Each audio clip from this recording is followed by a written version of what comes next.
able to hear me? Confirming chat, still cannot hear Matt. Still cannot. Oh. Okay, so this is. Oh, cool. Okay, there we go. There we go. All right. Thank you so much, everyone, for your patience. Yeah, okay. So that was, as they say, the problem was between the chair and the keyboard. That specific technical issue, OBS was configured to receive the data from my microphone. It simply did not have that enabled on the specific stream itself. It was only enabled on the device level.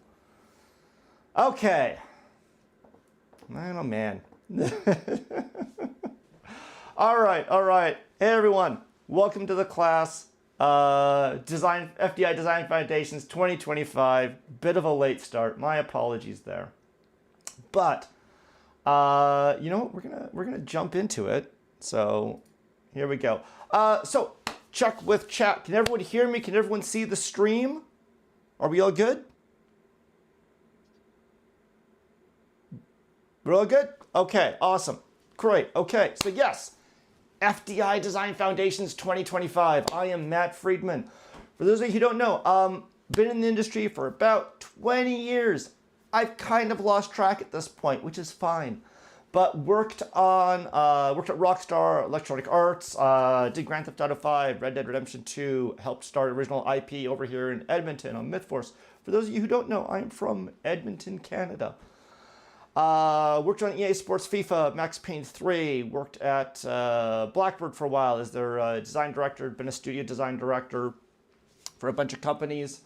Worked on all these projects.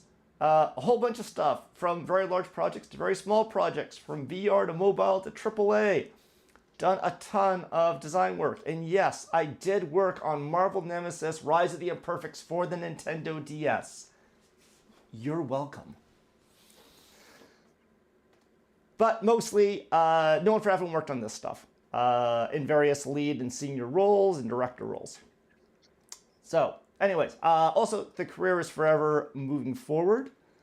I'm now actually also working as a consultant, trying to help countries develop their game design industry. So I've been working with a bunch of companies here in Canada, establish design best practices. I've also been working with companies over in Turkey and helping all of you in our FDI community. We've got about 1,200 people and we've published about 11 games so far, possibly more. My math might be wrong on that. But yeah, this is our free class where pretty much we give you kind of an introduction to the entire process that will then lead into, we've got a paid program that will be starting in 2026. Where we'll take a game from scratch to a full commercial release. Oh, there we go. So, I'm here to help you succeed as designers.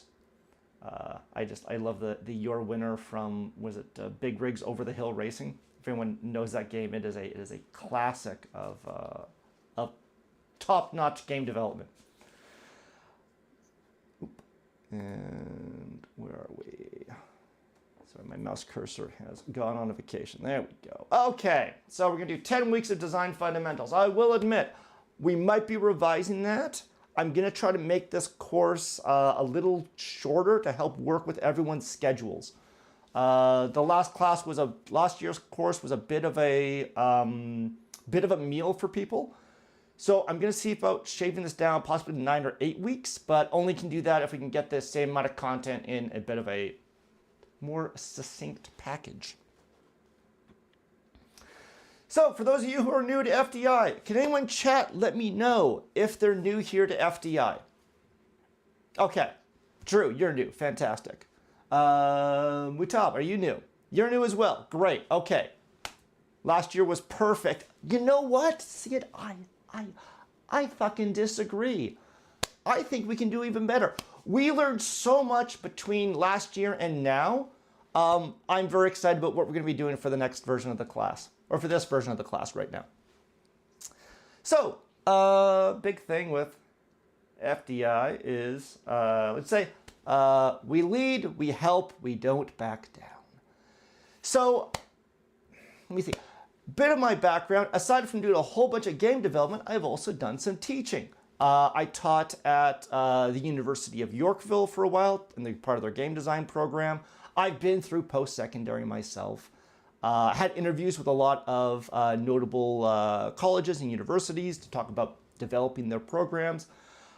Generally, the big issue I found was they were teaching us stuff from like 5 years ago. And I'm like, that's, you realize the games industry doesn't know what it's doing next week.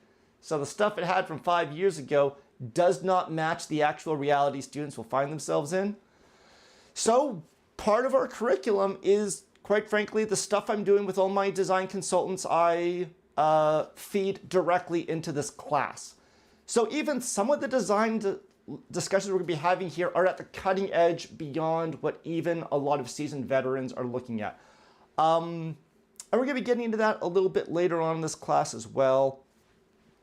The games industry is in a bit of a spot, and I think this is time for us to start developing some new talent.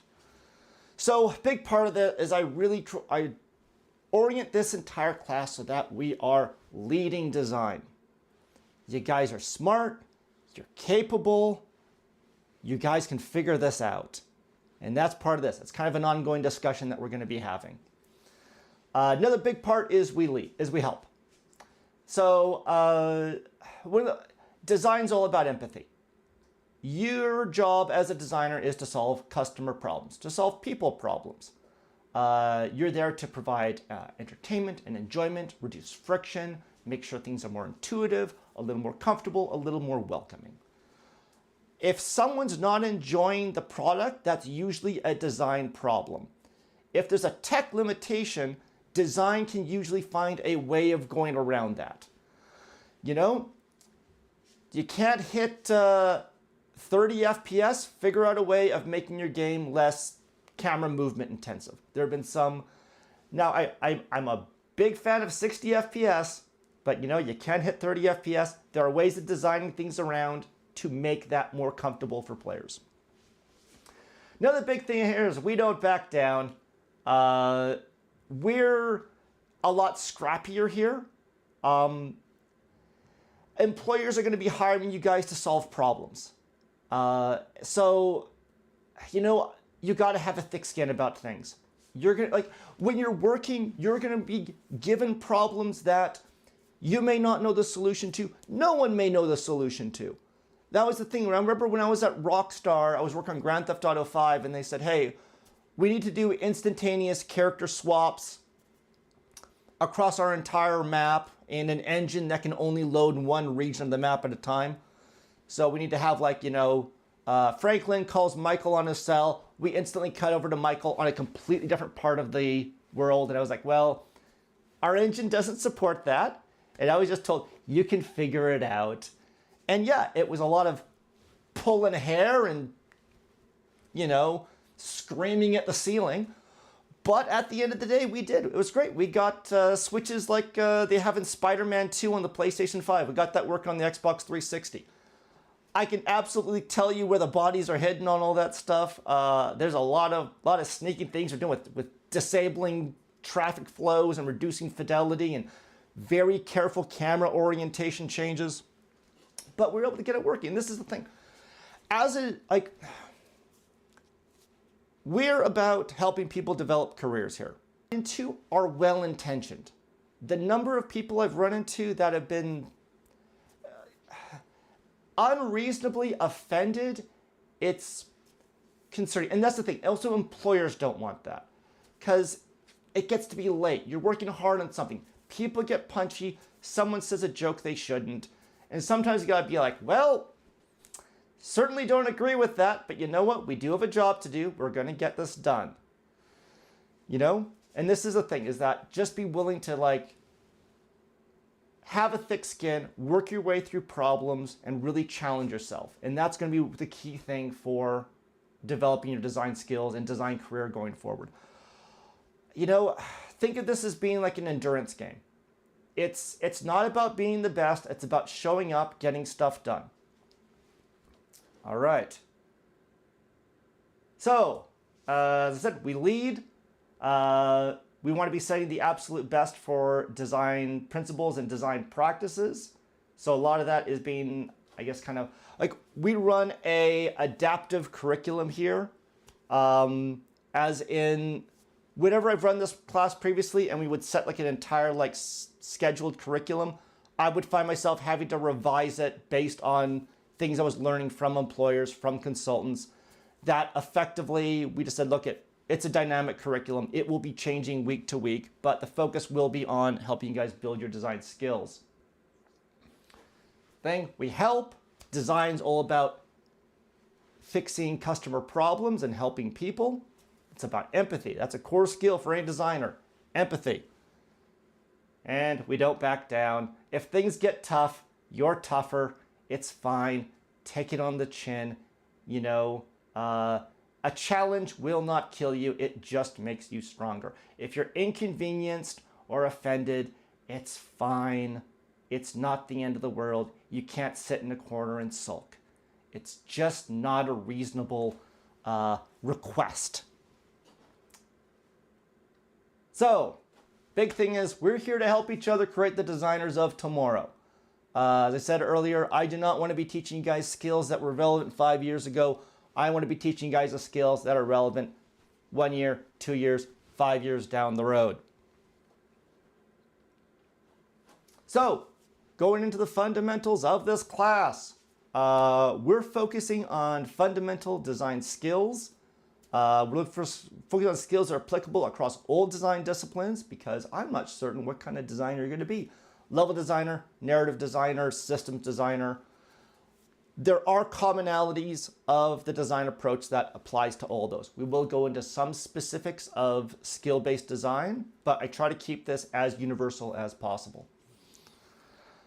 Requires no advanced technical knowledge. One of the big skills I try to teach you guys is how to bootstrap your own hard skills. Because the technology is constantly changing, I just realized there's no technical curriculum I can write that would be accurate a month after you guys had learned it. But what I can teach you guys is how to learn technical skills. So when you get the new version of Unreal Engine or Unity and there's a new feature there, you're like, you know what? I can figure this out. Just give me a couple of nights and some YouTube videos and a pot of coffee. I got this. This class is also designed to be very challenging. It's if a class is too tough for you, then employment will not be any easier. This is the thing I want to try to get out of is like there's I know like when I was teaching there was this ongoing thing of, oh my God, don't offend the students, don't upset them.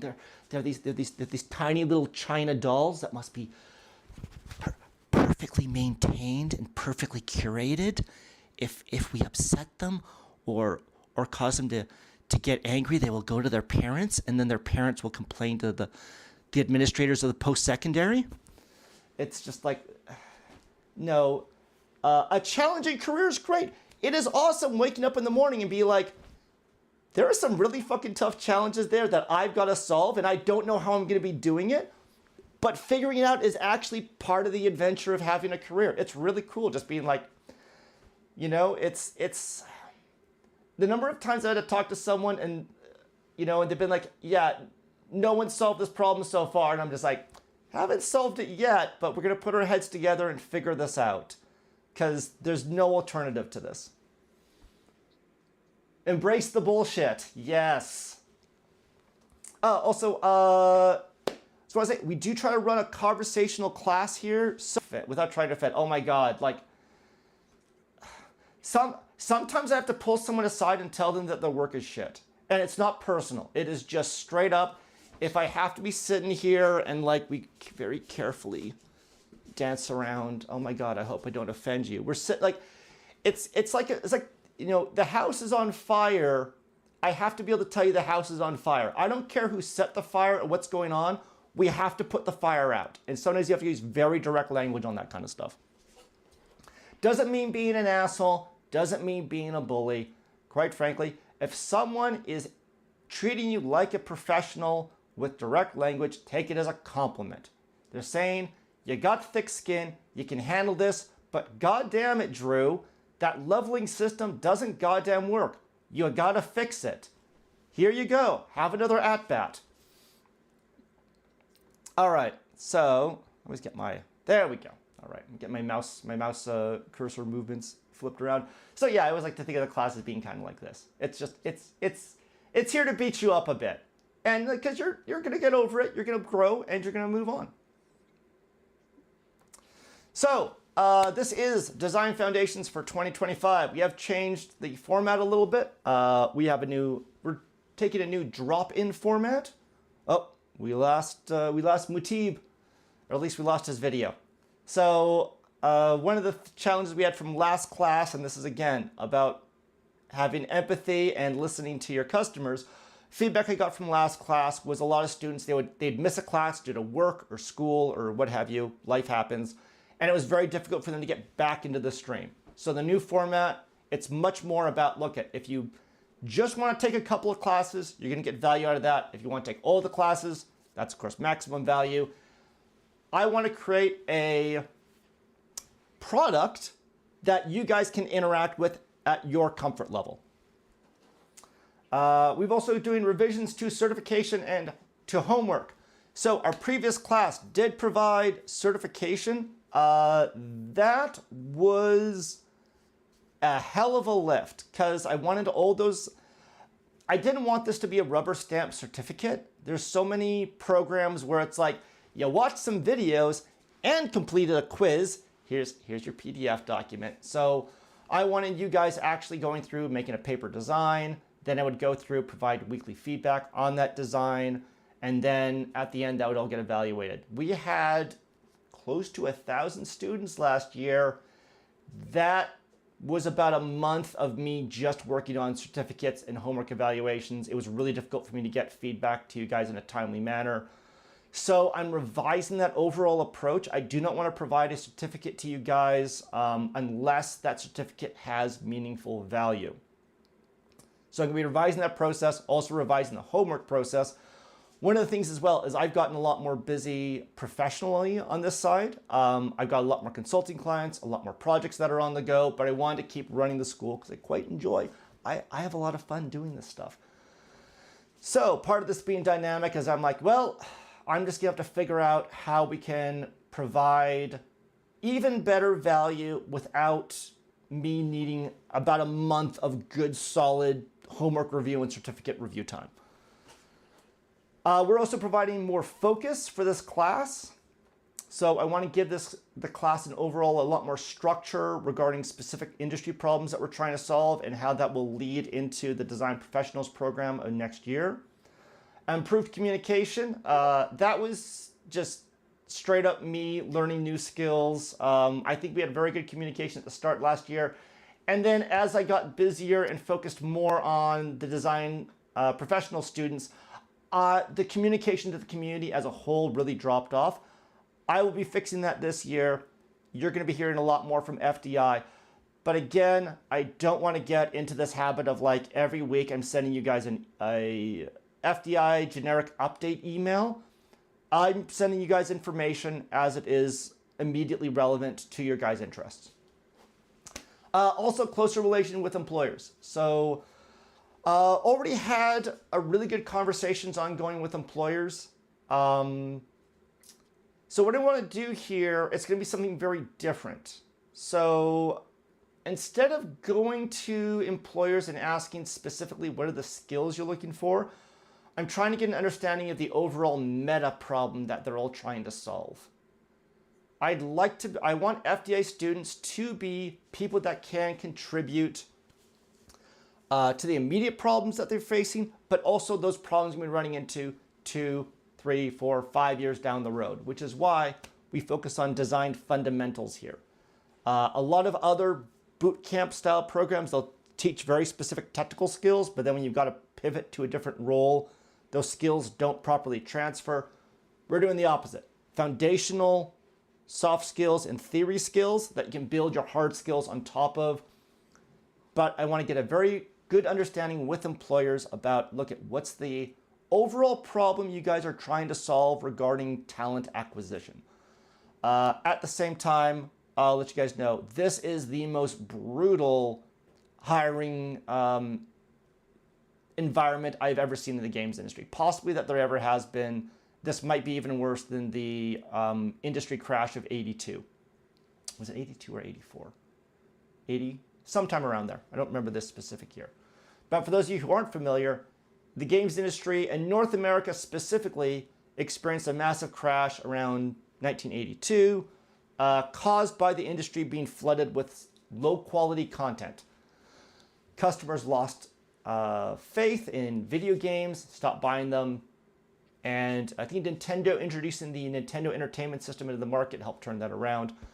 Europe did not actually experience a much smaller crash because they were supported by an excellent Commodore 64 and ZX Spectrum hacking scene that developed some really excellent games. That then gave rise to Rare and Rockstar Games. The more you know. Oh, wrong way. There we go. Okay, another thing is please feel free to join the conversation. So we've got an active Discord community. There's a QR code there for you to scan. This should also have links to this in a lot of the documentation that's being sent out.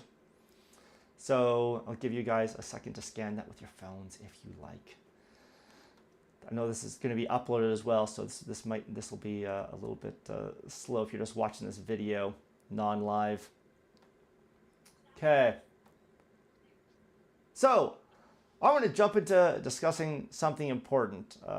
So we're in a transformative period in the industry, which I want you guys to be a part of tackling head on. So, the past year, we've had about 6,000 industry layoffs.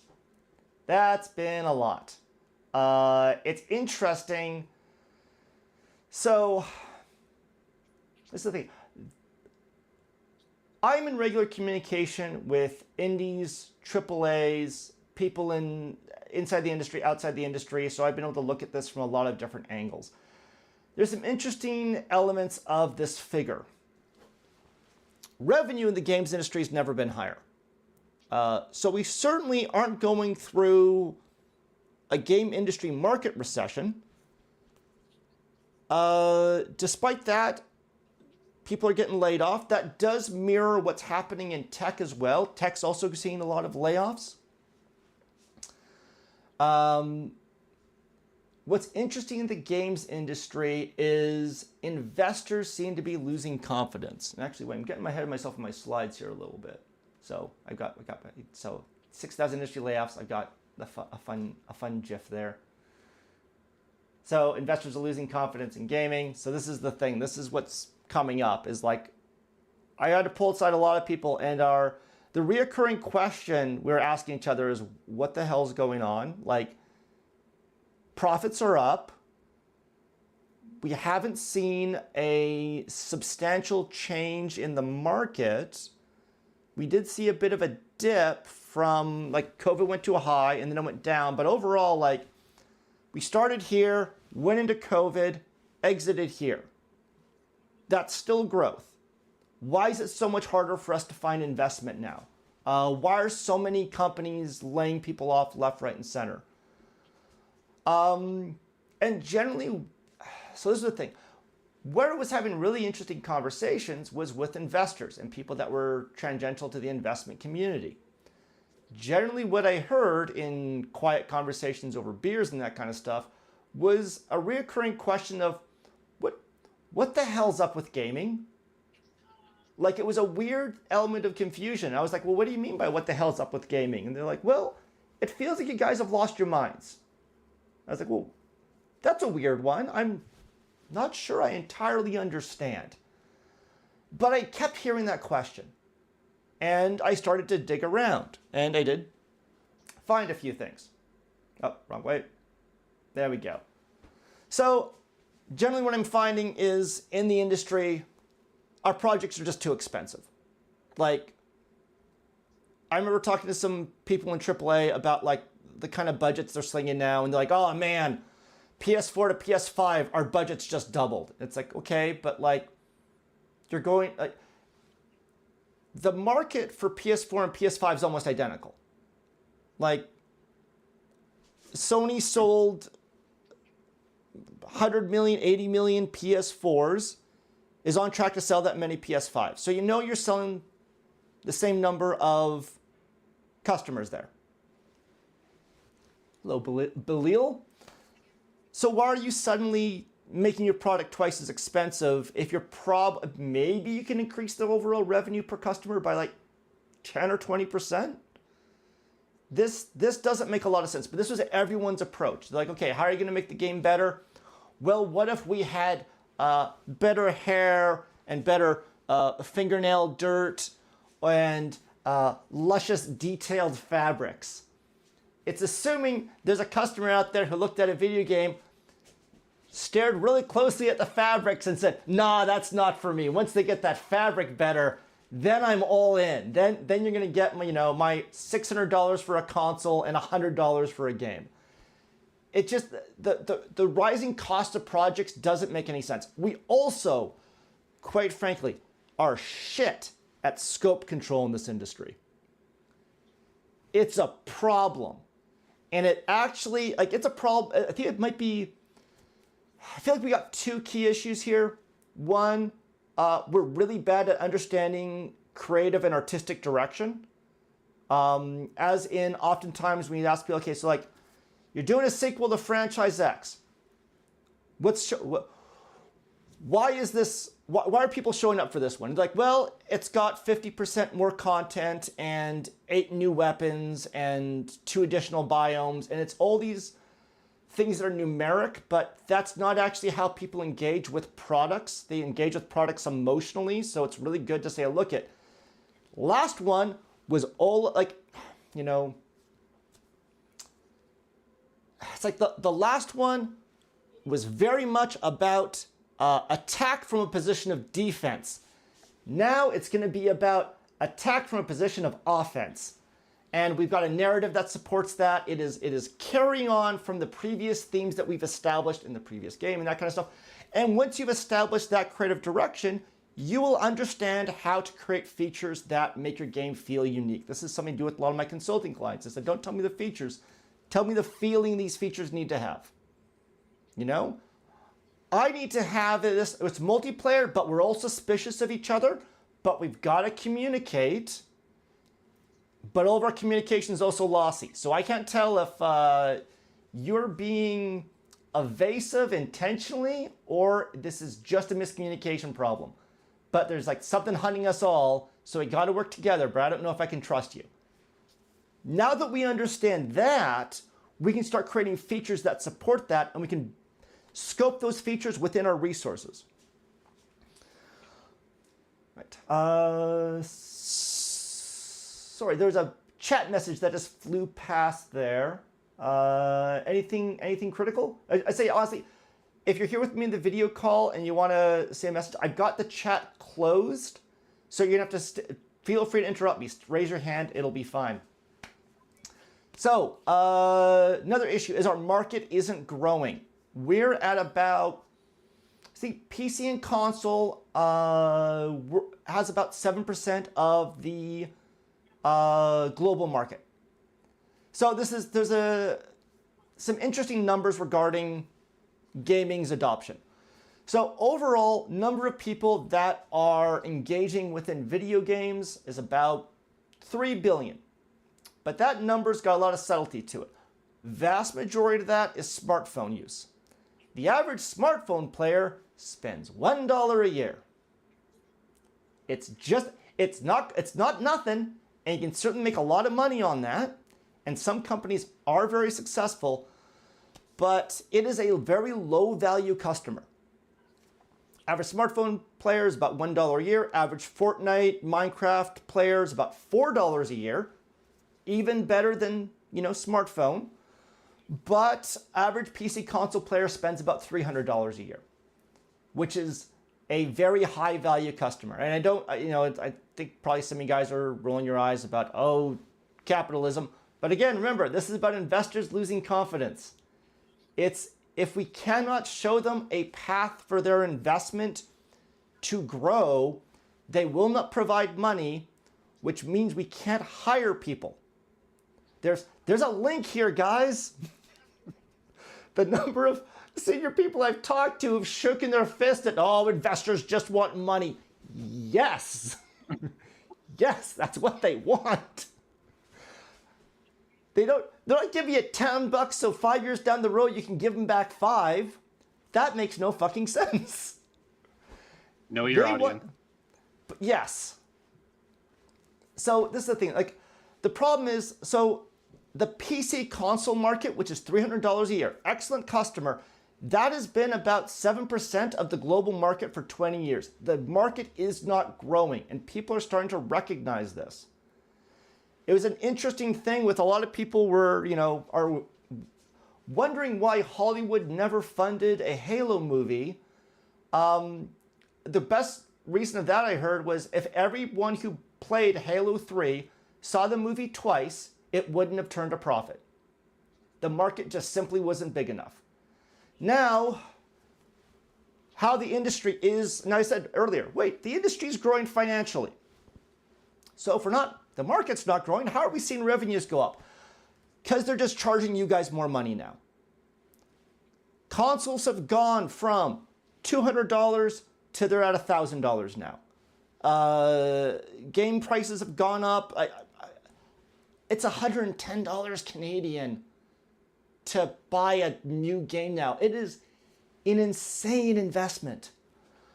But the thing is that all of this are signs of a market that cannot grow its reach, so it's just charging more.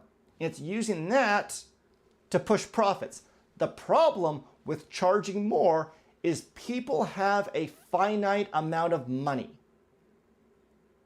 So at a certain point, they will not be able to buy in. You will also start to see the market shrink as it gets more expensive. This is a short-term solution that is going to have long-term problems. Let me just gather my thoughts here a little bit. Let's look at our time. Okay, so I want to make sure I'm getting through this. I'm starting to ramble a little bit here. Okay, so because the market isn't growing, we're having a hard time onboarding new players to the industry. Another reason why investors are losing confidence. And I want to tie into this. I've talked to so many people who sat down, they bought themselves a PlayStation, they got into World of Warcraft, and then they bounced out right away because they're like, yeah, it's just too complicated. Or it's not for me, or I'm just not a gamer. And as I scratched at the surface and said, okay, what do you mean by you're not a gamer? Generally what I found is what they were running into was an experience that was not welcoming to them. We've got, the way I put it, we don't have people that don't like games. We've got games that don't like people. If someone is spending money and showing up to play your product, make it welcoming to them. That doesn't mean you dumb it down. It just means you increase the quality. Example from another industry I always like to give is coffee. Coffee in the 1980s, it was a miserable experience. They were burnt, the beans were stale, you filled it with cream and sugar just to make it borderline palatable. Then Starbucks comes along and says, wait a minute, what if we actually make the coffee, good?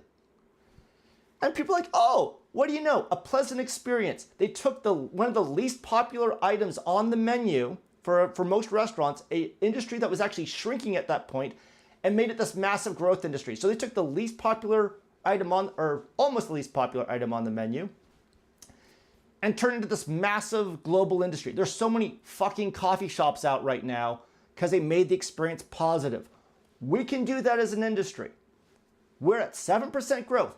That's 93% of the world that we still have to impress and grow into. We can do it. All right, so we're going to go through the rest of these. Companies don't know how to scale. This is another issue, is a lot of companies I talk to, and they're like, well, they're misunderstanding how to run a business and how to get their products to market. Almost everyone I talk to, they're like, well, what's your business? We make games and we will put them on sale on Steam. And occasionally we'll be part of the Steam Next Fest. It's like, yeah, so you're doing what literally everyone else is doing. And the cost of software can always go down because distribution for software is effectively free. It's like you're talking to investors, you got to say, look, we start by making games. Then we're going to get into merchandise. Then we're getting into software services. All of this is run by making games. It's what every creative industry does. So I work with a lot of like musicians and artists. The number of like musicians that are doing these really far out, crazy spiritual things, and then they're also like, so here's our LP sales, and this is what our budget is for concerts, and this is our autograph. They figured out all their business verticals. This is still something as an industry we really struggle with. Lastly, we don't know how to market properly. Even marketing professionals I talk with are, like in the games industry, I feel like they are fundamentally confused on what their job even is. As in, my favorite quote about this, is anyone's familiar with the product called the Pet Rock? It was effectively a way of selling people rocks. You weren't selling you a rock, I was selling you a pet rock. Don't sell the actuality of what you're selling someone. Sell them the experience, the emotion. And that can be just about anything you want it to be. There's so much flexibility there. Liquid Death sells canned water. They sell it as this extreme, out of control experience. It's literally liquid death. Huge success. It is just fucking water. In games, there's so many people, they're like, okay, so what's your sales pitch for your game? And they're like, well, it's a steampunk crafting game where you can make hats. That'll appeal to some people, but it's like, if I was to sell you a steampunk crafting game where you make hats, I'd be leaning into like wonder, whimsy, confident expression. Like I can't do this exactly off the cuff because marketing is a tough problem, but this is a big issue in the industry as well, is that we struggle so much in understanding the fundamentals of tangential businesses that underlie just basic business fundamentals. And marketing is a big one of those as well. All right, we got a question here. Could the rising cost of games be a counterforce against a potential existing market growth? Yes, absolutely. Let's see. I think always scares me is how big the budgets for small indies got, like high 6, low 7 digits. Yeah, that's another one. Also, like, I think it really frustrates me in the industry is the number of indies I talk to, and they're like, we can't do anything because we haven't gotten funding yet. Dude, you have evenings and weekends. You can roll up your sleeve and start working in Unity. It's fine. That's part of the fundamentals. Like I said, when I talk to people in other industries, they're doing like a concrete delivery service and they're spending their evenings and weekends on it. That's for concrete delivery. If this is your passion, if this is your drive, this is what you really want to do, give up some evenings and weekends, get something done. Don't just sit around waiting for someone else to take a risk so you don't have to. That's a completely unreasonable expectation. Okay, moving on. So, thing is, let's fix this. Oh my, just a second here. My camera has. There we go. Okay, great. So, yeah, let's fix this. Like, this is the thing. This is why I'm running this class. It's like, honestly, everyone in the industry is so set in their ways right now. Like, just the number of conversations I have with people, and they're like, yes, absolutely, we should get on marketing.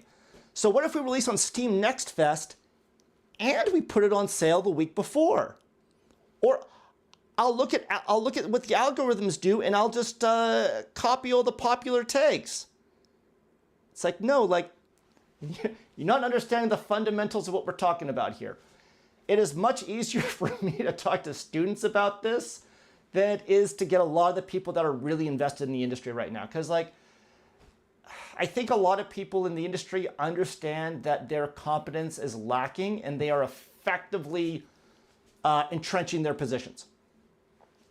And that's a common thing. And another thing I'm very concerned about in the industry, and I've seen that even within like very large companies, is like, man, you don't know the fundamentals of what you're trying to do, and you know you don't know the fundamentals of what you're trying to do. So you are just trying to embed yourself like a tick so you don't have to actually raise up your hand and say, yeah, man, I am in so over my head right now.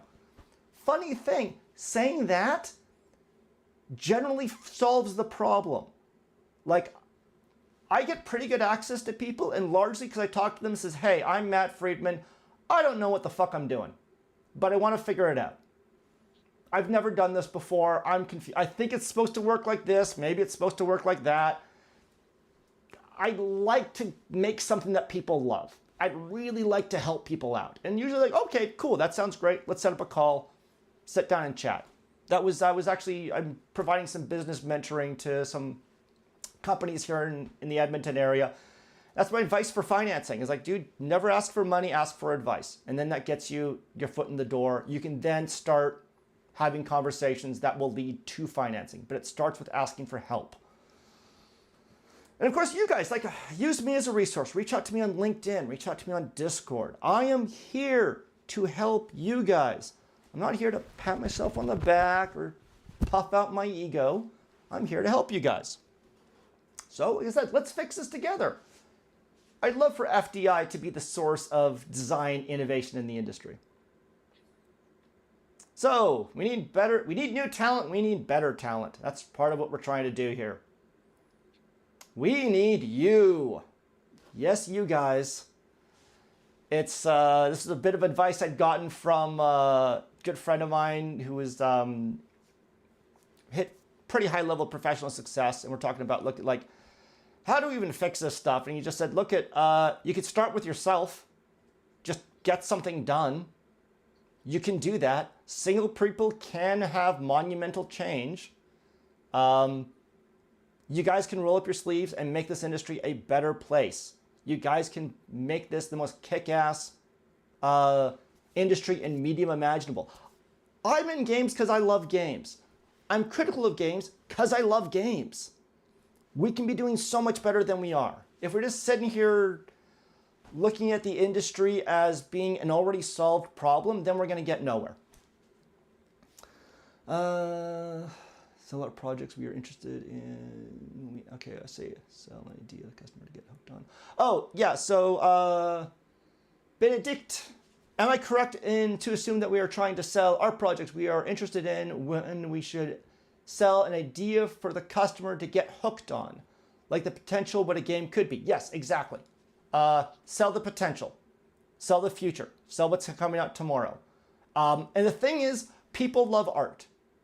Well done, considerate art is actually super appealing. The most valuable man-made objects are all artistic renderings. That's the pyramids, it's the Mona Lisa, it's whatever the heck Banksy's up to. It's like the Alien franchise is based upon weird cybernetic sexual illustrations by H.R. Giger. Like, it's stuff that's really fucking far out there, but someone saw it and said, you know what?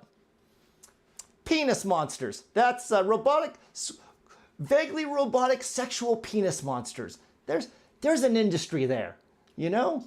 And that's the thing that a lot of people kind of forget, is like some of the stuff that's successful and drives billions of dollars of investment is so fucking weird and so fucking wild and so fucking out there.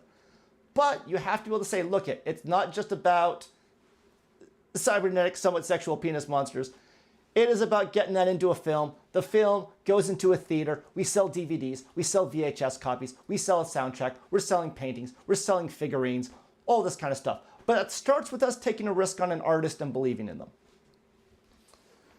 All right. So, there we go. Johnny Utah, of course. We're going to do this. If I ever do anything in this world as cool as Keanu Reeves doing a thumbs up in the rain, I will be a very successful person. I'll be very happy with myself, I'll put it that way. Actually, so this is another thing that I like to illustrate to people.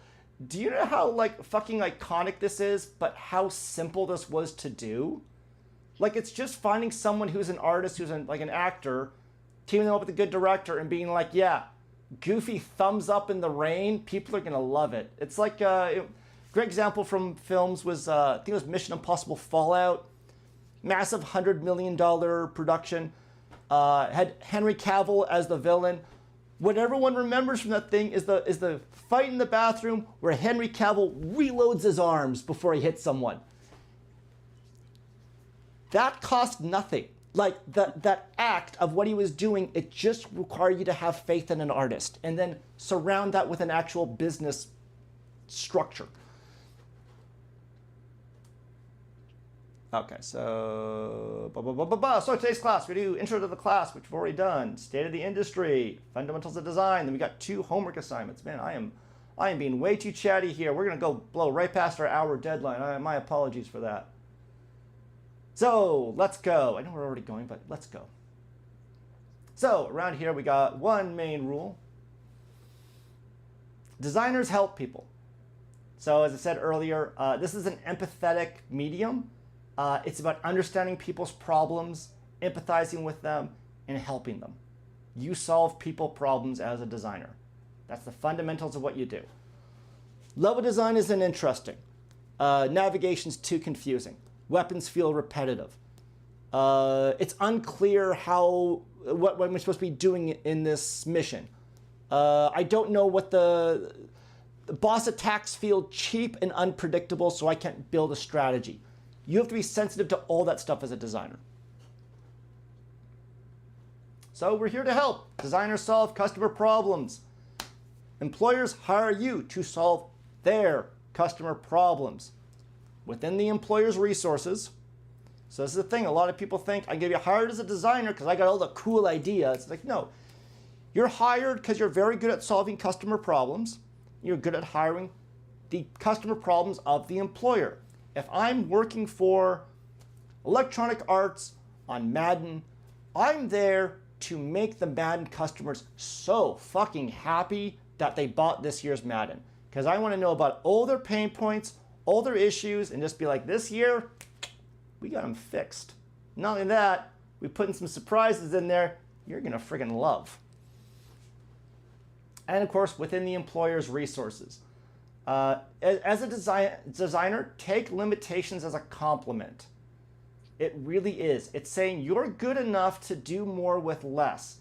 Anyone can make the world's best game with infinite resources.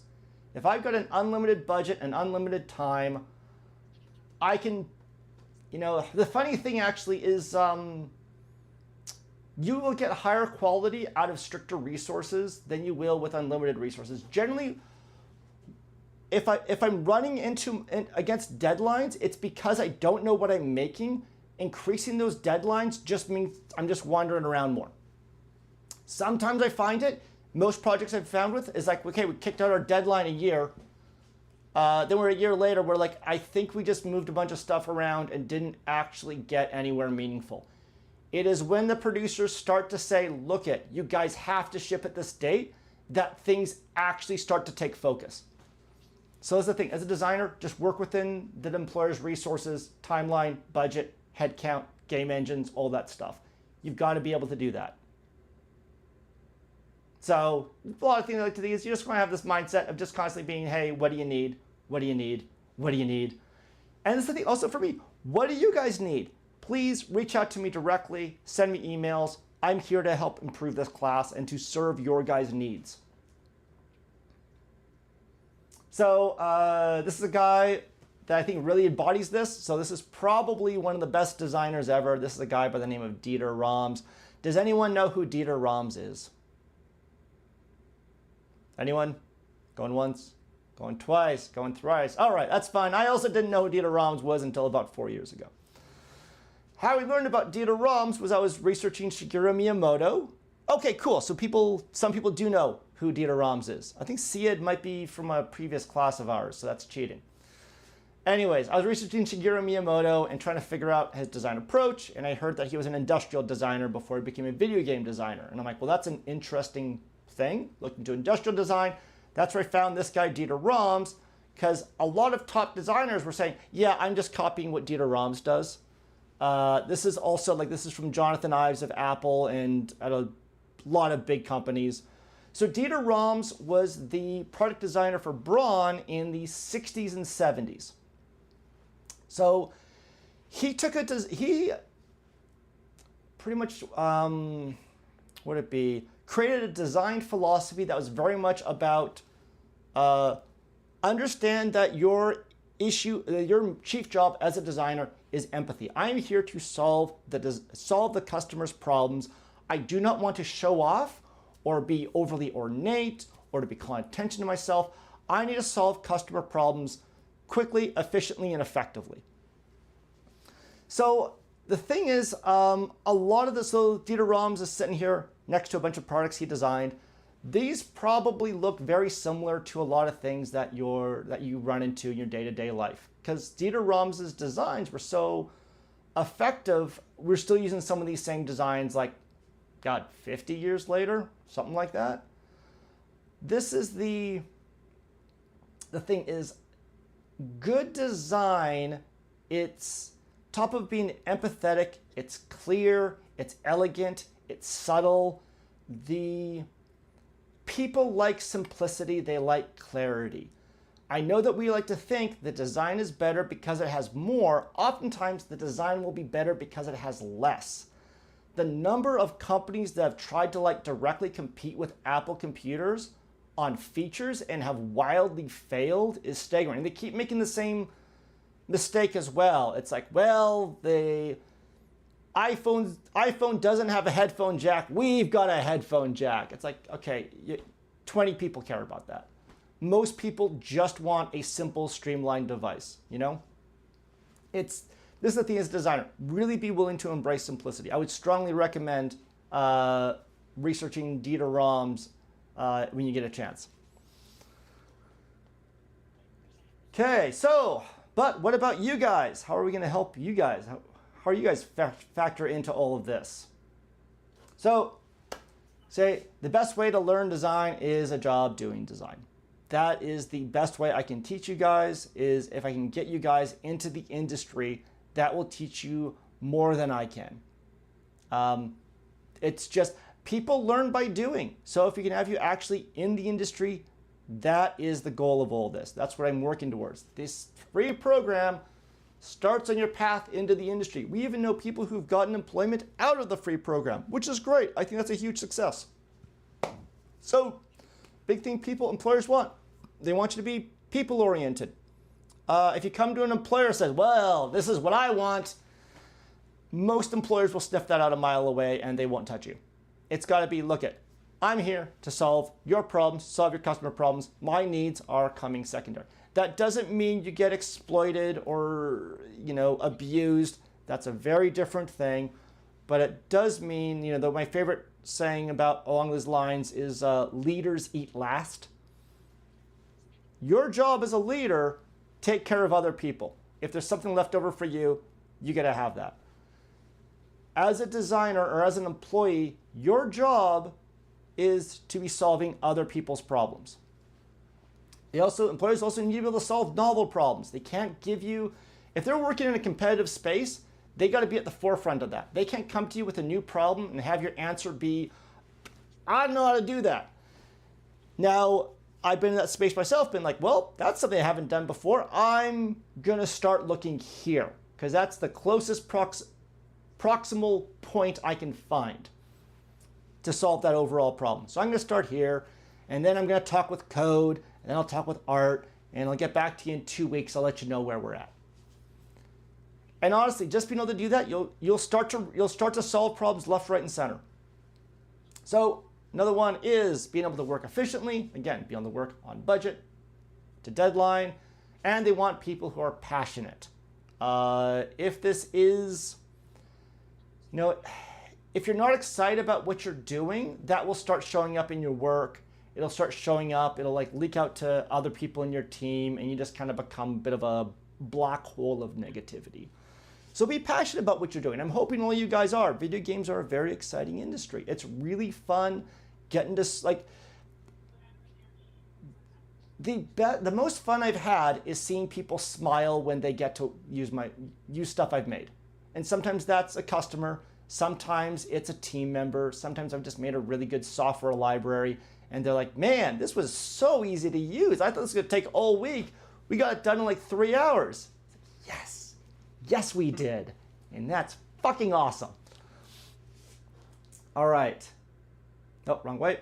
So, the main skill employers want, though, they really just want someone who's like comfortable with customer service. This has been like, when I sit down and talk with employers, one of the best sayings I heard was hire the smile. And it's, everyone knows it. It's, if you hire someone with a good attitude, they will learn the technical skills. And this is actually one of the things I generally, when I'm interviewing, I interview for customer service skills. And I've been amazed at the number of people that are fantastic contributors because they've like coached Little League or volunteered at like a youth help shelter or had just spent a couple hours at a McDonald's. And they had to do a shitty job, but they got it done and they were focused on solving those problems. I'm like, great. Because oftentimes when you're working, you will not have the luxury of working on the specific things that you want to work on. I remember when I was at Rockstar, we had an issue with our cover system on Max Payne 3. I had to spend a month flipping normals on cover points. Just, I'm like, all right, that's the job. Put on some headphones, get a podcast going, and just click, click, click, click, click, click. Thousands of times a day, stretch out that arm, click, click, click, click. You know, it's part of the process, you know? Now, I probably should have talked to a programmer about making a tool for that for me, but I was young, I didn't know what I was doing, and I just ran into it with so much gusto. All right, so your job is to make the game the customers want to play, not the game you want to play. Actually, wait. Capitalization messed up there. So anyways, not the game you want to play. That's a mistake a lot of designers get into.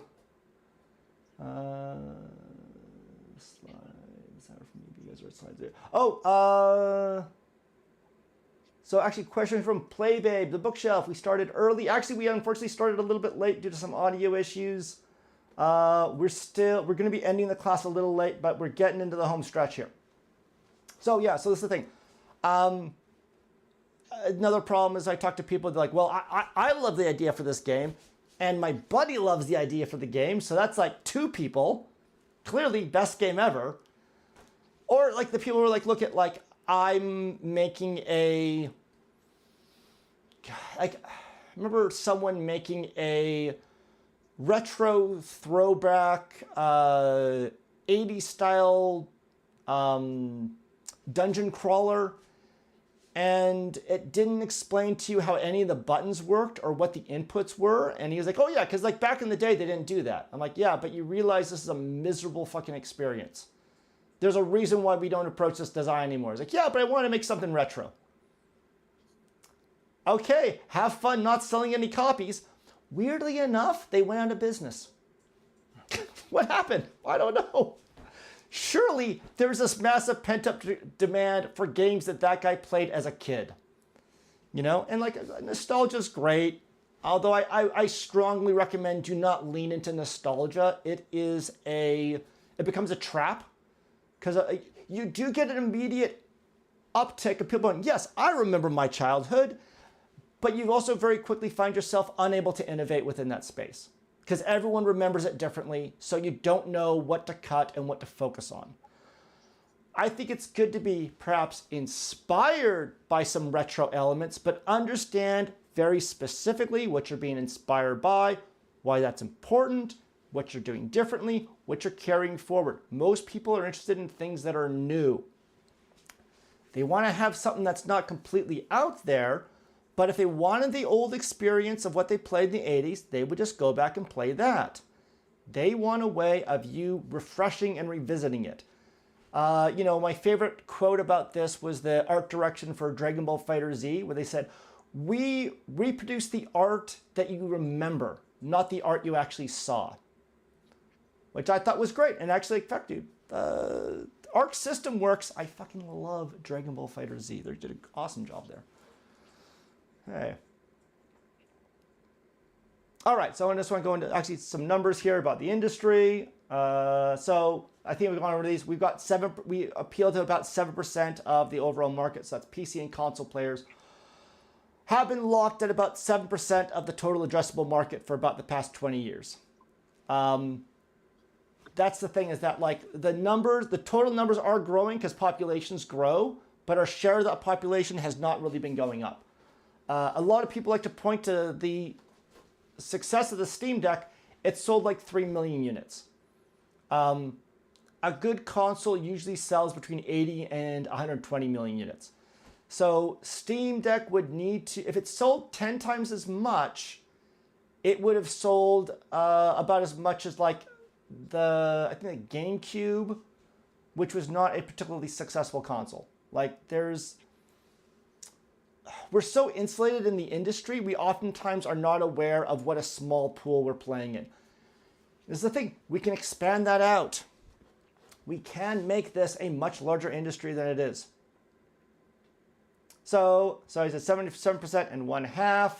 So 7% is our total global number, and the half is the entire game industry revenue is about half of what Apple Computers pulls in for PC console.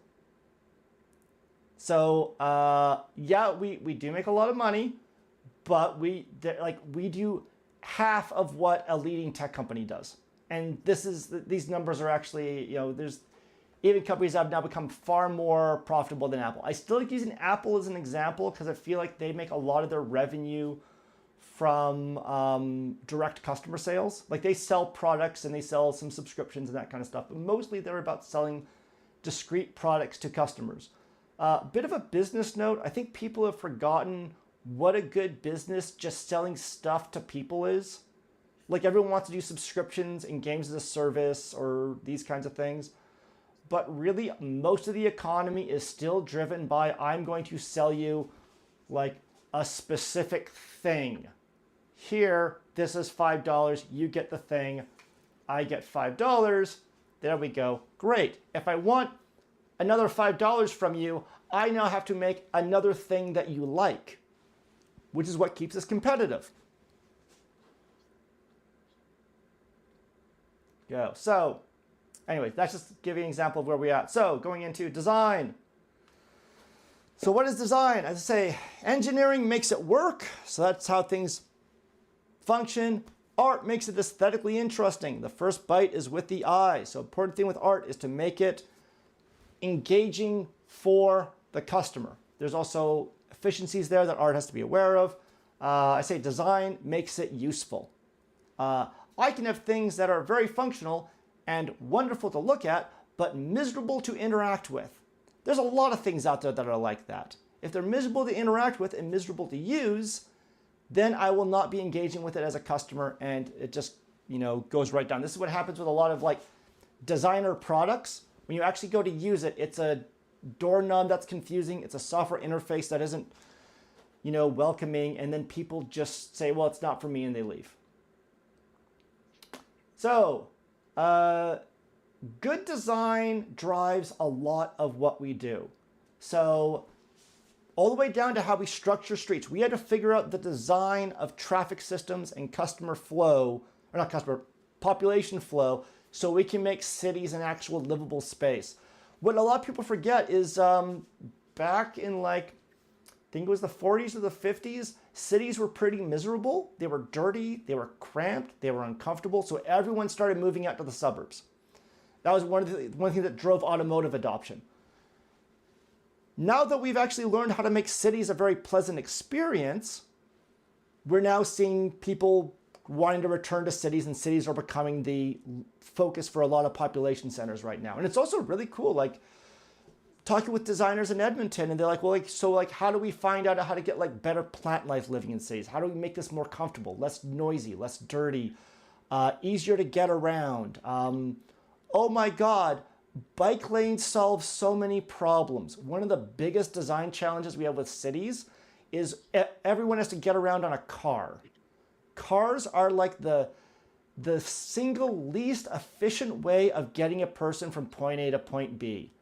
And also, most persons' interactions with their car is they're not using it.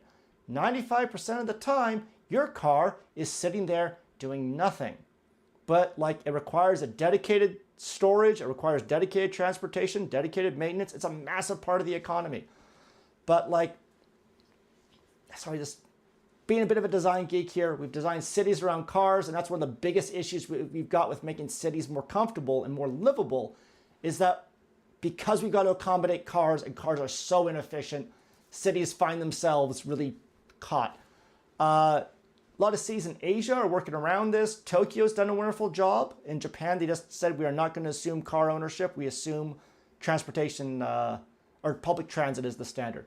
And if you ever go to like Japan, a lot of those cities are really nice. Like they're very cozy. They're really, really cool places. Europe's doing a similar thing. So anyways, so design of cities, design of traffic flow, design of movement. That's what makes cities livable. Basic issues of like handling of like door handles. If you ever had to interact with a poorly designed door handle, you know how frustrating that can be. One of my favorite designs, and one I'll always be going on about, is the Bic Crystal Pen, which is on the top right there. That was such a well-designed pen. They haven't had to change the design in, I want to say 70 years. They sell billions of units of those a year. They cost less than 2 cents to make, and it's actually had an increase in world literacy rates. The fact that they were able to get such an effective, low-cost writing tool out to people meant that more people were writing, more people were reading. It's also the most basic pen imaginable. It is hard to make that pen any simpler. Almost every single feature on the Bic Crystal Pen was carefully considered. It's not round. It's got an octagonal barrel to it, so it doesn't roll off a table. The pen lid has a small hole in the top. In case a child swallows it, it won't block their airway. It's very low cost. It doesn't include, if you include multiple ink colors or a leather grip, you actually make that product worse. And we've got smartphones down there, which is effectively the redesigning of the computer. When you think about it, your smartphone's just kind of a really shitty computer because it does far less, but in doing far less, it becomes far more useful. There's a reason why everyone owns a smartphone, and computers are generally limited to about 1 or 2 a household. But everyone owns a smartphone, and everyone buys most people buy a smartphone every 2 to 3 years, or a new one. While the computer, you bought it 10 years ago, and it's still there and chugging away, occasionally you upgrade it. Back in the day, games had manuals. Yeah, that's actually another big one. Software design has evolved to a point now where all software has to be instantly intuitive. And that's also what drove smartphone adoption. Was initial software on smartphones was trying to emulate boxed PC software, or copy it. Boxed PC software, that was a miserable experience. Eventually they figured out, wait, if we just do really simple software that you can instantly understand, that will drive adoption. And that's one of the real key things that drove smartphone adoption, was we figured out revised software design. This is where we need to get with games. We need to be like, when I talk with my consulting clients, like, look, it needs to be, I invite my friend to play the game with me or to check the game out, and I'm not giving them homework as a result. It has to be instantly intuitive and engaging. Doesn't mean it has to be simple, but it can't be abstract, overly complex. There has to be depth and interesting challenges in there, but it can't be a thing where the player's got to, like, you know, example is like Street Fighter 6. The rules involving blocking on Street Fighter 6 are so complex and opaque. And I love the Street Fighter franchise. But like I can block an attack. That block can be countered by a throw. It can also be countered by certain types of special attacks and certain overdrive attacks. Certain special attacks can be blocked unless they are leveled up, in which case they can't be blocked. And also, the blocking rules change depending on which fighter you choose. I just want to block the attack. For God's sakes, don't make it be like I'm reading a goddamn flowchart. Rant, rant, rant. What are your thoughts on physical game media? Which is like a weird holdout against simplicity. I think physical games media is great. People love buying things. Again, the music industry, holy crap, do a lot of artists make money off of selling vinyl records. I think that we've got big issues with physical games media where we have bisected the games industry into 4 platforms, which means to sell one game, every store would need to have 4 SKUs, which doesn't fucking work. I can't just sell you a copy of Call of Duty. It has to be the copy of Call of Duty for your platform. As an industry, we have shot ourselves in the foot to try to, dominate the market. And it's been the silliest thing ever. Because like, look, a lot of times it's who's buying games? It's a grandma buying a game for their grandchild. Or something like that, It's bought as a gift oftentimes. We can't give them a flow chart.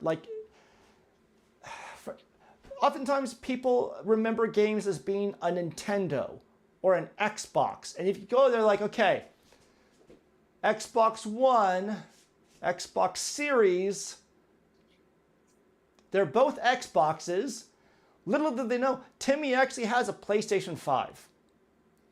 It's a huge issue regarding retail.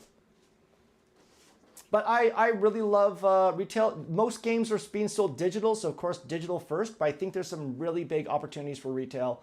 I'm talking with a couple people about potential solutions for that. I think that ideally what I'd love to have is retail package with some really nice kind of gotchas in there or some nice goodies, and we're giving you some kind of physical media, probably a USB key that includes some kind of software key that works across all platforms. That would be great. If I could just sell you a game and then you play the game on whatever goddamn platform you want, yay, that would be fantastic. VR gaming and VR headsets. No, it's not a growing market. I've worked in VR for a while. Sorry, Mark Zuckerberg. The metaverse is not happening. I think VR has got really good applications in industrial training and in location-based entertainment. Everyone I know who bought a VR headset used it for about 2 months and then stopped using it. And I love VR. I'm a big fan of VR, but the best review I heard of VR, it was from someone at Nintendo who put on a VR headset, was in there for 2 minutes, took it off and just said, it's too isolating. People are social. We really are. We are fundamentally social. If I've got a video game experience, which is me putting it on, then I'm like, no one else can see what I'm doing. Just me in here, and this is amazing. It's not like, there's a reason why in this class I have people on camera with me. It's to make this a social experience. I can't get all of you on camera, but we've got a few people on camera. Nowadays, a lot of games are crossplay, so this is something to consider. Yes, crossplay is super important, and I would love to see that be a standard. The issue is all the platform holders have convinced themselves that if they open up their platforms, it will cost them money. It will, in regards to they can't just clutch onto their customers, but it'll also make them money in the long run because they will make it more welcoming. You will get more customers overall. Again, remember, 93% of the people out there have found games to be an experience that is pushing them away. We need to bring them into the fold. It's like, another one that drives me nuts, I call it the press X problem. If I give you the button prompt, press X, that is a different button on every single platform. Why? The controllers are almost identical. Why is it a different button on every platform? Why can't we have that be consistent? Is it that important to your player experience that the buttons be slightly different? So this is the thing, man, when we look at the layoffs, part of me is thinking, yeah, because we haven't grown up as an industry, and we got to start having a hard conversation with ourselves. All right. Oh, mouse cursor. Where did you go? There we go. So, we're here to write the future, and it's going to be something new. Most people don't play Grand Theft Auto. Most people don't play Call of Duty. It is not of interest to them. And I worked on Grand Theft Auto. I'm very proud of Grand Theft Auto. Grand Theft Auto 5 is fucking great, and got to work on Grand Theft Auto Online and the next gen versions. Didn't get to work on 6 though. But yeah, like they're phenomenal achievements. I'm super proud of them. Teamwork did an excellent job. But just basic numbers. Most people do not care about Grand Theft Auto. Most people don't care about Call of Duty. It's not of interest to them. We need to develop something new. We need to move this stuff forward. So, big part of this, as well as just making things fun. That's a big part of your job as a designer, is are people enjoying it? And it's weird. I've talked to some designers and they're like, well, does it have to be fun? Yes, it does. People have to enjoy using your product. They're like, but what if we made the experience sad and miserable, and then we lectured the player at the end about what a terrible person they are? It's like, that's novel. Most people don't enjoy that experience. Even some of the most brutalist Scandinavian filmmakers will still provide a glimmer of hope. They want to have it be at least at the end, an experience the customer enjoyed. Some people do enjoy a darker take on things. But this is the thing, it's like, I use the phrase fun, but like it's engagement, it's enjoyment. They have to have liked the experience.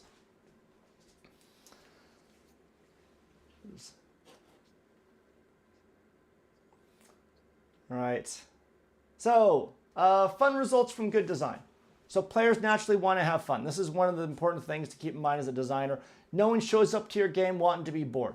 They are already cognitively primed to be enjoying themselves. Poor design frustrates that process. So if you've got things that are confusing or overwhelming or unclear or unengaging, you are pulling them away from fun. You start them off here and you really just got to keep them there. Bad design slowly wears them down to a point where they're like, well, I guess it's not for me. They quit and they do not come back. I say fun is not built, it's nurtured, as in see how people want to interact with your product and embrace that. Number of projects I've been on where they're like, hey, we thought we were doing a survival game. Turns out we're actually just making a really cool crafting game. People love our crafting system. It's what they're gravitating towards. Let's start designing in that direction, because we're going to meet people where they're already at, and they will just end up having a lot of fun with our crafting game. We thought the wind was going east. Turns out it's blowing to the west. Insisting that the wind change direction doesn't actually work. But like, man, like one of the most frustrating meetings I had was in that very like crafting project where they were like, hey, all of our players want to customize their housing. That's what they're doing. And we're like told, no, that's not the game we're making. We're making this other game, which no one's really playing, but I'm certain if we make it, they will show up, as opposed to making the game they actually are playing. So, I said fun is not built, it's nurtured. Meet people where they're at, understand, watch your players, respond to their input. Confusion and friction impede fun. Like, if people are sitting there staring at the controller trying to figure out what the buttons are or how the mechanics work, all that stuff's just wearing down their battery. And eventually that battery gets to a point and they're like, yeah, I'm just gonna scroll TikTok for a while. It's so much easier. Like, that's a thing a lot of people, I think, overlook with TikTok, is it is designed so aggressively to be as easy and intuitive as possible. They've effectively just can fill it with incredibly low-cost content, but because the experience is so engaging, they've got this massive audience right now. Like, hell, TikTok is threatening Hollywood. Videos of cats sneezing are a threat to $100 million lavish productions. I find that fascinating. Okay. So we're going to be continuing this next week. Tune in next week. Same bat time, same bat channel. I'm a huge lover of the old Adam West Batman series. Like, that is, for me, that is peak Batman. Give me exploding sharks and not being able to throw away bombs. That is the best. So we do have a couple of homework assignments. So I've got 2 things I want you guys to be doing this week. So we do have you guys doing some work. This I don't want this just be you watching a video. please do some actual work here. First is, again, you guys do an autobiographical essay. Second is a thing I'm calling the event. We did this last year. It was a big success where I want everyone in this class to go out and help somebody. Push yourself out of your comfort zone a little bit. Learn how to empathize. Learn how to listen to someone. Learn how to help. Challenge yourself to help somebody. So, first one is the autobiographical essay. I want you to write thoughtfully and honestly about your goals and life events. Oftentimes, what prevents us from moving forward is some bullshit that happened in our past, and it's just sitting there like an anchor. One of the best ways of addressing that is just sit down, write it out. Think about, hey, I want to go here. Back in my mind, I'm always scared about that bullshit that happened 10, 15 years ago. And you'd be amazed once you can actually put it on paper and see how that is impacting your path forward. How oftentimes you're like, you know what? I was getting worried about something that is no longer relevant. So, most important thing, if you can get one thing done this week, for God's sakes, do your autobiographical essay. There's a link in the class documents to this. You are not to submit this. You're writing personally. I want you to be honest and open with yourselves. No one will see this except for you, but you have to do it. The submission, you just submit your word count, just so we get a sense of what everyone did. So generally, this is something I found that this is a very transformative assignment. You would be amazed at after this, a week later, you're just gonna be like, fuck it, let's just do it. Let's roll up our sleeves and get shit done. Because a lot of times in the back of your mind, you're worried about stuff that happened in the past that, you know, as shitty as it may have been, it is not relevant to who you are right now, and it may very well be an anchor that is holding you down. So see it at the Paladins. I'll be getting into that. Keep scrolling in the wrong direction. Okay, so the next one is called the event. Challenge yourself to help someone. Design's all about empathy and helping the customer. Learning how to help someone builds those cognitive tools. One of the most valuable things you can do as a person is learning how to help other people. As small-c as it may sound, when you start doing it, you'll start to realize, wait, this is what it's all about. You know, a lot of the projects I'm on right now, the way I put it is like, look we're competing on generosity here. That doesn't mean we're being stupid, but we are competing on generosity. So I've got like a project where we're like giving artists these incredibly fantastic contracts that also work for our investors, that also work for developers. It took a long time to figure out what that was, but a lot of the times it was like listening to someone says, what do you need? Like we're working with musicians, and you know the big thing they want? Access to additional markets. Like the number of musicians, like, fuck dude, if I could just perform in Tokyo, that would be fucking amazing. And I'm like, you know what? Let's figure that out. Let's figure out how we can get you over to Tokyo or over where you want to be. Or like there's singers from Africa who want to like play in Germany. Be like, okay, let's figure that out. Let's be as generous as we can on this. It is not, on our side, it is not particularly expensive. And there's ways that we can even look at approaching this that won't even have a cost to us at all. We can just be about facilitating networking. And this is the thing, with that contract, we're actually able to reduce our overall costs while increasing the overall satisfaction of the artist and getting better talent on board. A lot of times, like I said, we compete on generosity. This class, it's been very successful. We provide a very generous free program and a really excellent paid program at 1/10 the cost of a lot of the other classes, a lot of the other schools out there. So, but part of that, you can't be generous unless you learn how to empathize. So go out and challenge yourself to help somebody. What I want us to do is on 8 p.m. your local time on October 30th, after you've done this, so post hashtag the event, should be the event 2025, that's a typo. Event 2025 to social media, just so we know that people have helped someone. You can do it on our Discord or as quietly or as loudly as you want. Don't tell people what you did. An important thing of helping people isn't grandstanding at the end and say, see what I did? See that thing I did over there? It's like, no, you help someone, you know you helped them, they know you helped them. That's all those are the people who need to know about that, you know? But challenge yourself to help someone is going to help build your overall empathy. So post it at, so sometime in the week, challenge yourself to help somebody. Then 8 p.m. your local time on October 30th, post the event. What I'd like to see is that, because we've got students all around the world, we will see, just like every hour, we're going to see people posting, and we'll know people from our community went out and helped somebody. There we go. So thank you so much for your guys' patience on all this. We did end later than I was hoping.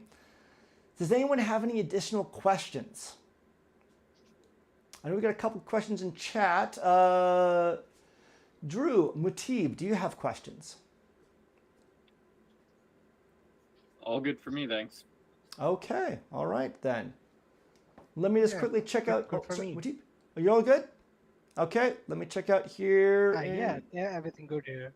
Okay, awesome. All right, let me check out the chat here. VR market, nowadays a lot of games are crossplay, so that's something to consider. Talking buttons, the frustration I had in the past, trying to explain to developers there are more keyboard layouts than QWERTY exist. Like button naming issue isn't just a controller issue. Yeah, that's the thing as well. It's just like raw inconsistency in inputs. As a game designer, I really do encourage embracing the dual analog gamepad just for those consistency reasons. I think if you're doing a very specific type of game, you can be embracing keyboard and mouse. But then you got issues getting it out into broader platforms as a whole. Sounds like Naughty Dog's Last of Us Part 2. Yeah, I was totally... Last of Us Part 2 is a wonderful achievement. I did find the story to be tedious. And I love Werner Herzog. I love my dire Scandinavian stuff. But even this, I was like, yep, everyone's sad. Okay. Oh, still sad. And still sad. Okay, I got, yep. Everyone's just upset and miserable around here. Same games, especially vehicle games, have very complex control design. Love when they have options to show available buttons at all times. Yep. There is a design approach of embracing complexity. One of my favorite games is TIS 100, which is an assembly language programming game. That is also a game that's got a very small audience and knows it has a very small audience. And it pivots and scopes itself accordingly. And that's another thing you can do as a designer. You don't always have to... Don't make a product for everyone. Make a product for a specific customer. Sometimes it's gamers and assembly language programmers. Matt, who are the Paladins for this year? So yes, we have a student helper program called the Paladin program. I'm still overhauling our kind of social back end. I will be reaching out to our old Paladins and new Paladins about how to integrate properly into the class. The event 2024, yes it is 2025. I do have some specific questions. I'll send them to you in LinkedIn. Thank you, Nadine. Anyone from the chat have any particular need I can help you with? Cool, great attitude there, Greg. You know what? Reach out to each other on LinkedIn. Reach out to each other on Discord. And also for the event, just reach out to your community.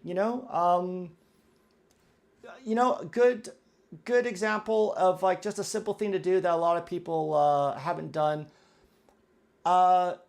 Give a homeless person a fresh pair of socks and a bottle of water. And ask them if there's anything else you can do to help them. I find generally that if you're struggling to think of something to do, I find that's a really good one. Engaging with someone that you would generally be uncomfortable with engaging. All right. Anyways, that's it for our first class. Thank you so much, everyone, for attending. Anything else? Any other questions before we wrap it up there? Okay.